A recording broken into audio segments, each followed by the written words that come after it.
انہوں نے اس کے گھر آ کر بیٹھ جانے پر اس کی ذرا بھی ہمت افزائی نہیں کی اور نہ ہی یہ کہا کہ وہ بھی ابھی جا کر اس کے شوہر کو مزہ چکھاتے ہیں۔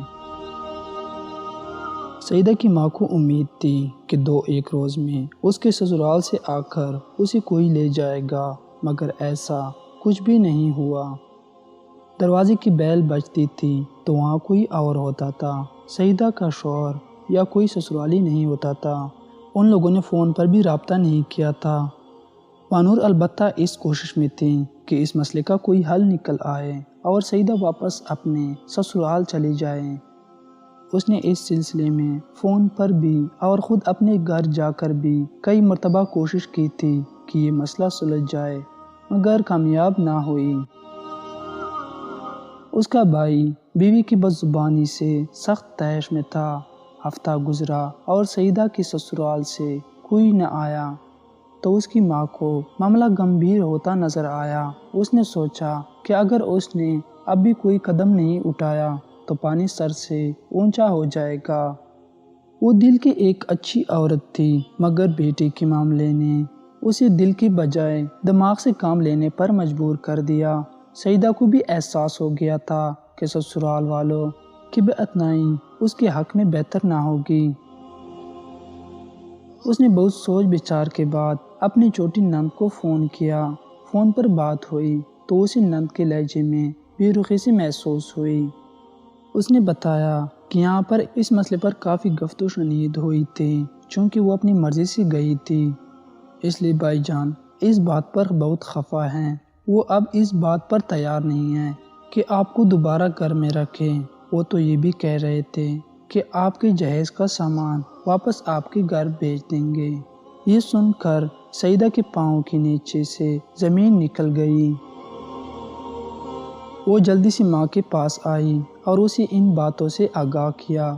سعیدہ کی یہ باتیں سن کر اب وقت آ گیا تھا کہ وہ بھی آخری چال چل دیتی۔ وہ خالد کے آنے کا انتظار کرنے لگی۔ اس صورتحال سے مانور بھی سخت پریشان تھی۔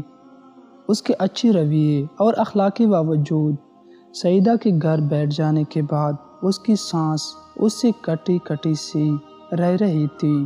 ایسی شادیوں کا انجام اگر اچھا نہ ہو تو اسے پتا تھا کہ کیا ہوتا ہے۔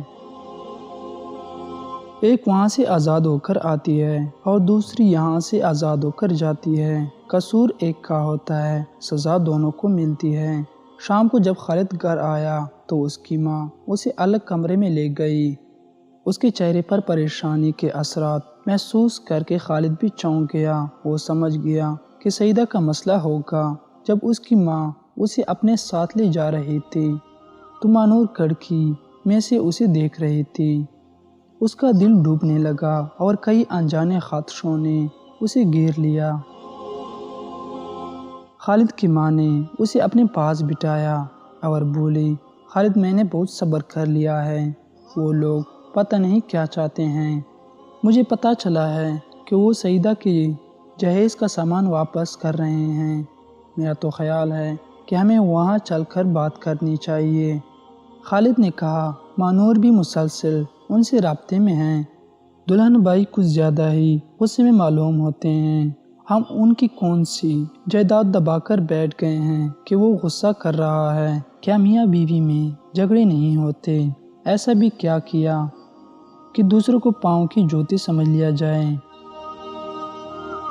کہ اس سے پہلے کہ سعیدہ کے جہیز کا سامان وہ لوگ واپس کرے، تم اپنی بیوی کو اس کے سامان کے ساتھ اس کی ماں کے گھر روانہ کر دو۔ مگر امی، خالد نے گھبرا کر کچھ کہنا چاہا، لیکن اس کی ماں نے اس کی بات کاٹ دی اور بڑے غصے سے بولی، اگر مگر کچھ نہیں، تم وہی کرو گے جو میں تم سے کہہ رہی ہوں، ابھی اور اسی وقت، یہ میرا حکم ہے۔ ماں کی دو ٹوک بات سن کر خالد کی آنکھوں سے آنسو رواں ہو گئے۔ تھوڑی دیر ماں کے پاس بیٹھا ہی روتا رہا، پھر اپنے کمرے میں آیا۔ مانور بستر پر پریشان بیٹھی تھی۔ وہ اس سے کچھ دور بیٹھ گیا اور گھبرائی آواز میں بولا، مانور، میں سخت اذیت میں مبتلا ہو گیا ہوں۔ ماں جی کا حکم ہے کہ تم اپنے گھر روانہ ہو جاؤ۔ اپنا سامان بھی لے جاؤ۔ یہ کہہ کر وہ ہچکیوں کے ساتھ رونے لگا۔ تھوڑی دیر بعد اس نے کہا، تم سامان پیک کرو، میں ٹرک منگواتا ہوں۔ مانور کو چکر سے آنے لگے، پھر اس کی آنکھوں سے آنسو کی جڑی لگ گئی۔ وہ روتے ہوئے اپنے سامان سمیٹنے لگی۔ خالد نے آستین سے اپنے آنسو صاف کیے اور موبائل پر کسی کو ٹرک لانے کو کہا۔ تھوڑی دیر میں ٹرک پہنچ گیا۔ اس میں 2 مزدور بھی موجود تھے۔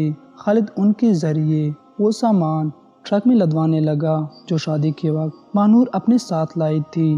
جب سارا سامان ٹرک پر چڑھا دیا گیا تو خالد نے ٹرک ڈرائیور سے کہا، سامان کو اپنی نگرانی میں اتروانا، ہم بھی تھوڑی دیر میں پہنچ جائیں گے۔ خالد کا بھائی گھر میں نہیں تھا۔ خالد کی ماں اور سعیدہ ایک دوسرے کمرے میں دروازہ بند کر کے بیٹھ گئی تھیں۔ ان دونوں میں سے کسی نے بھی مانور سے ملنے کی کوشش یا اس کو خدا حافظ کہنے کی ضرورت محسوس نہیں کی تھی۔ خالد کو یہ بات بتانے کے لیے خود ہی ان کے پاس جانا پڑا کہ مانور جا رہی ہے۔ بے زبان اور بے بس مانور کا دل خون کے آنسو رو رہا تھا۔ اس کے سوچنے سمجھنے کی تمام صلاحیتیں جانے کہاں چلی گئی تھی۔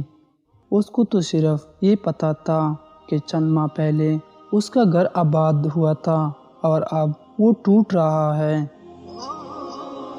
وہ شال اوڑھ کر برآمدے میں کھڑی ہو گئی۔ خالد سے دور ہو جانے کے خیال نے یکدم اس کا دل لرزا دیا اور وہ ہچکیاں لے لے کر رونے لگی۔ تھوڑی دیر بعد خالد واپس آ گیا۔ مانور نے اس کی آنکھیں نم دیکھی۔ مانور کو بھی اندازہ تھا کہ وہ بھی بہت افسردہ ہے، مگر ماں کے حکم سے مجبور ہے۔ اس کی محبت ایک مرتبہ پھر عود کر آئی۔ اس کو تسلی دینے کی خاطر وہ بولی، دعا کیجیے گا کہ حالات ٹھیک ہو جائیں اور ہم دوبارہ اکٹھے ہنسی خوشی رہنے لگیں۔ آپ روئیں مت۔ آپ کی آنکھوں میں آنسو دیکھ کر میرا دل بیٹھا جاتا ہے۔ خالد نے اپنا موبائل نکال کر ریم والوں سے گاڑی منگوائی اور اپنا ایڈریس بتا کر فون بند کرتے ہوئے بولا، ان حالات کا مجھے اندازہ ہو گیا تھا، میں نے پہلے ہی سارے انتظامات کر لیے تھے۔ تم میری آنکھوں میں اس لیے آنسو دیکھ رہی ہو کہ آج میں زندگی میں پہلی مرتبہ اپنی ماں کے حکم کی خلاف ورزی کرنے جا رہا ہوں۔ تم اپنی امی کے گھر نہیں بلکہ اپنے نئے گھر میں جا رہی ہو۔